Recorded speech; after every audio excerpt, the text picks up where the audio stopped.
자, 안녕하세요. 주식타짜 안교수입니다. 자, 현대임스. 자, 여러분들, 이 따상상 일단 축하드립니다만, 제가 오늘 일러드릴 거는 어떤 이 신규 상장주는 분명히 법칙을 가지고 있다는 거고요. 규칙대로 행동할 겁니다. 자, 그리고 이 종목에 대해서 산업의 사이클을 봐야 된다고 말씀드릴게요. 이유는 사실 최근에 신규 상장된 종목들의 흐름이 극과 극입니다. 그 뜻은 뭘까요? 어떠한 산업군에 형성되어 있는 종목이냐에 따라서 우상향의 그래프가 중장기적으로 나올 수도 있고요. 단발적으로 2, 3일 만에 천하로 끝나는 경우도 있어요. 그래서 영상을 끝까지 지켜보시기 바랍니다. 자, 혹시나 관련 유튜버의 영상을 보면서 간다 간다 간다 이런 부분들보다는 좀 현실적인 부분을 좀 말씀드리도록 할게요. 제 소개부터 드리면 전 20년 동안 자산운용사에 있었고요. 예, 1000억을 운용했었습니다. IPO 신규 상장주는 제가 20년 동안 이제 프로그램의 룰에 의해서 20조 원을 패시브 자금을 운영했던 적이 있습니다. 그래서 여러분들께 현실적인 부분을 말씀드리도록 할게요. 자, 일단 기업적인 내용을 살짝 보자면 이 블럭이라는 표현을 한번 해봅시다. 자, 우리가 건축물을 만들 때 어떻게 합니까? 맞아요. 벽돌을 쌓아서 건물을 짓지 않습니까? 똑같습니다. 역시나 조선, 배를 만들 때도요. 각각의 블럭을 이용해서 하나의 배를 만든다는 거죠. 자, 이 조선업종에 대한 특성은 어떻게 되냐면 미래의 10년치, 최소 5년치에 대한 수준을 미리 받습니다. 그러면 환율의 변동에 민감하겠죠. 그 부분도 향후에 중장기 환율에 대한 부분도 제가 체크를 해서 자료를 통해서 여러분들께 전달해 드릴 거니까요. 자, 끝까지 영상을 지켜보시기 바랍니다. 자, 보게 되면 현대임스라는 종목, 자, 따상상을 기록했죠. 결국은 지금 공모가가 7천원대에 있었음에도 불구하고 지금 1조 원이 돼 버렸어요. 자, 코스닥 시장의 중형주가 돼 버렸죠. 자, 그럼 봅시다. 자, 따상상 기업들의 특성이 있는데요. 자, 이 부분이 따상상 기업이에요. 근데 어떻습니까? 3거래일의 천하로 끝나버린데 이런 하얀 그림이 나오죠. 이게 바로 산업군이 어디에 위치냐에 따라서 중장기적으로 상승을 하는가 하락을 하는가 이런 부분이 나오는 거예요. 신규 상장률을 다루는 법이 분명히 존재합니다. 자, 그러면 시총을 조금 더 올려볼까요? 자, DS 단석. 이것도 역시나 2.2조 원이라는 거래소 종목이긴 합니다만 중대형 종목이었어요. 그러나 3일 천하로 끝나서 이렇게 와 있죠. 자, 그리고 LS 머티리얼즈 볼까요? 따상상 기업입니다. 대략적으로 4조 원까지 갔었습니다. 따상상 이후에 3거래일 이후에 이렇게 됐죠. 물론 여기까지 치솟은 이유는 산업군의 이동입니다. 울트라 카파시티라고 하는 전기차에 대한 핵심 소재. 그러면 이런 부분들이 남아 있고 최근에 있었던 종목이 어떤 게 있죠? 또 따상상? 아, 맞아요. 우진엔텍. 이 부분이 어떻죠? 하나, 둘, 이 부분. 훼손이 나오면서 상한가에서 밀어버리죠. 그리고 실제로 시간에 의해서는 이렇게 하락이 나오죠. 자, 이 부분을 따지면서 과연 현대임스라는 종목은 어떠한 업종과 어떠한 업황에 속해져 있고 그리고 어떠한 그림이 나올 것인가 이 부분을 알아야 되죠. 자, 물론 무조건 미리 말씀드리면 간다 간다라는 이야기는 의미가 없습니다. 자, 지금 보시게 되면 뭐 잔량이라는 부분은 여러분들이 다 보셔서 알겠지만 기본적으로 이렇게 146만 주에 대한 수급이 남아 있죠. 근데 가만히 특징적인 걸 보세요. 어떤 게 있습니까? 네? 그렇죠. 이 두 창고를 제외하고는 거의 매수나 매도에 대한 부분이 거의 없죠. 그쵸? 그리고 하나 더. 이 부분에 대한 매도 물량은 적은데 매수 물량은 더 많죠. 자, 이게 무슨 뜻이죠? 매수의 힘이 강했다는 거죠. 근데 중요한 부분은 146만 6천 주의 수급이 지금 이렇게 달았는데 몇 명이 여기서 됐는지 알고 계십니까? 제가 미리 말씀드릴게요. 예, 맞아요. 이 146만 주에는 4계좌만 개입돼 있다는 겁니다. 자, 그러면 이 4계좌의 수급이 없었다면 어떻게 됐을까요? 그쵸? 이 상한가를 가지 못했겠죠. 그래서 여러분들께 말씀드리는 건 월요일은요, 분명히 갭으로 상승하면서 말아 올릴 겁니다. 근데 중요한 건 뭐예요? 단발적으로 풀렸다가, 자, 바로 점으로 가지 않았죠. 풀었다 갔죠. 자, 이 차이는 어떤 걸 볼 수 있을까요? 맞아요. 정확하십니다. 자, 이 부분은 점으로 갔죠. 그러나 시총의 규모가 있는 이런 부분은 풀렸다 갔죠. 그럼 이걸 어떻게 생각하세요? 맞아요. 이 부분. 요 부분이요. 풀렸다 가는 그림. 그리고 요 부분. 그쵸? 자, 어떤 느낌이에요? 요 부분은 풀렸다라는 게 아니고 반 정도 떠서 시작해서 말아버린 겁니다. 결국 공통점이 있죠. 뭘까요? 맞아요. 신규 상장주는 최근에 이런 패턴에 대한 부분은 과거 10년의 데이터와 똑같이 일치하고 있다는 거예요. 뭘까요?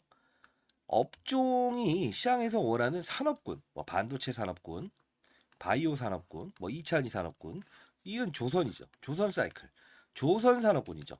산업군이 어디냐에 따라서 3거래일에 천하로 끝나버리는 경우가 있고, 그리고 3거래일 이후에 대한 부분은 어떤 현상이 발생된다? 위로 치고 올라가면서 가는 그림이 나오는 종목들이 있더라. 이 뜻이에요. 자, 그렇기 때문에 어떠한 이 종목에 대한 타점이 월요일 날 어떻게 우리가 진입을 하냐에 따라서 가장 싼 가격에 추가 매수를 할 수 있다는 거죠. 반대로 얘기하면요. 한 번 팔고 다시 잡을 수 있죠. 왜? 빠졌다 오르는 것도 수익이기 때문에. 그걸 여러분들께 말씀드리기 위해서 영상을 찍고 있습니다. 자, 오늘 최종 전략 다 보내드릴 거고요. 수급도 좀 봅시다. 사모펀드 그리고 이 투신의 수급이 이렇게 매도가 나오고 있죠. 근데 중요한 건 뭐예요? 모두 신규 상장주들은 이렇게 팔 수밖에 없어요. 이게 룰입니다. 왜 그럴까요? 상장되기 전에 투자를 했잖아요. 공모에 투자했잖아요. 그러면 규칙은 뭐다? 무조건 파는 게 규칙입니다. 맞아요. 예, 제가 펀드 매니저 할 때도 항상 이 규칙은요. 운용사의 규정의 룰이에요. 왜? 공모주에 상장한 부분도 있지만요. 반대로 얘기하면 상장 공모 전부터 투자해놓은 물량들은 벤처 캐피탈 물량들은 다 팔아야 된다는 거예요. 이해됐습니까? 역시나 이렇게 팔고 개인 샀다 하는데 이 부분은 여러분도 이 생각을 하셔야 돼요. 이날 거래가 됐던 490만 주는 사고 팔고 하는 두 사람이 합쳐서 거래가 된 게 아니고 사는 사람이 490만 주, 파는 사람이 490만 주, 도합 1000만 주 가량이 거래됐다는 거예요. 이해됐습니까? 그러면 얼마가 되죠? 대략적인 1000만 주 기준으로 했을 땐 예, 맞아요. 대략적인 3천억이 움직였죠. 시가총액 1조 원이. 근데 3천억이 움직였는데 유통 주식수를 좀 볼 필요가 있습니다. 자, 들어가 보면 어떻습니까? 예. 허큘리스 홀딩스라고 하는 사모펀드죠. 53.75%. 그쵸? 이걸 보게 되면 가장 우리가 봐야 될 건 뭘까요? 유통 주식수가 얼마나 돼 있냐? 22%입니다. 769만 주가 유통 주식수인데 490만 주에 사고 팔고 하는 물량 1000만 주가 거랬다는 건 뭐죠? 우리는 이걸 보고 몸통이 한번 돌았다는 표현을 해요. 그러면 월요일은 갭상을 하겠지만 따상상으로 바로 즉각적으로 들어갈 확률은 없다라고 말씀드리겠습니다. 월요일의 전략을 어떻게 하느냐에 따라서 여러분들의 수익률 격차는 완벽하게 달라질 수 있다는 거 다시 한번 말씀드릴 거고요. 자, 이 부분은요. 이제 현대임스 29일 월요일 시초가 대응 전략 자료입니다. 그리고 과거 신규 상장주 10년치를 요약했고요. 가장 중요한 부분이죠. 예. 고점에 대한 일정 부분 비중을 축소할 수 있어야 되겠지만 올해 들어서 이 종목은 조선업종에 대한 전망을 봐야 돼요. 각각 증권사 예, 6군데 애널리스트 8명의 의견을 좀 반영했습니다. 중장기에 대한 성장성이 어떠한가. 자, 상단에 나와 있는 전화번호입니다. 자, 010-4822-8706입니다. 자, 이쪽으로 현대라고 해서 보내십시오. 자, AI가 인식을 하게 되면 이 자료를 다 보내드리도록 할게요. 결국은 여러분들 뭐 제 영상을 보시는 분들은 대부분이 연령대가 뚜렷하신 분들이 영상을 많이 보시더라고요. 제가 이제 올해 54고요. 말씀드렸던 대로 상당히 좀 이제 나이를 먹어가면서 이제 그 정보에 대한 취약성을 가지고 있고 그리고 어떤 근거 없는 이야기에 대해서 많이 휘둘리시면서 많은 어려움을 겪으신 분들이 많아요. 신규 상장주를 한 분 한 분 기울어지는 운동장에서는 볼을 찰 수 없다. 이게 바로 제가 이제 자사운용사에 있었을 때 첫 번째 제 룰이거든요. 자, 항상 시장과 산업과 업종을 보고 나서 종목을 찾아야 된다. 그게 바로 종목에 대해서 가장 큰 수익을 얻을 수 있는 방법이다라고 해서 제가 탑다운 방식에 대해서 책도 여러 권 쓰긴 했는데요. 자, 여러분들 선배님들이라고 좀 표현을 할까요? 선배님들. 자, 현대임스를 보유하신 분들은 사실 어느 정도의 중형주, 현대에 대한 부분, 이 이름에 대한 부분에 어떤 신뢰도를 좀 가지고 접근하신 분들도 분명히 있었을 거라고 봅니다.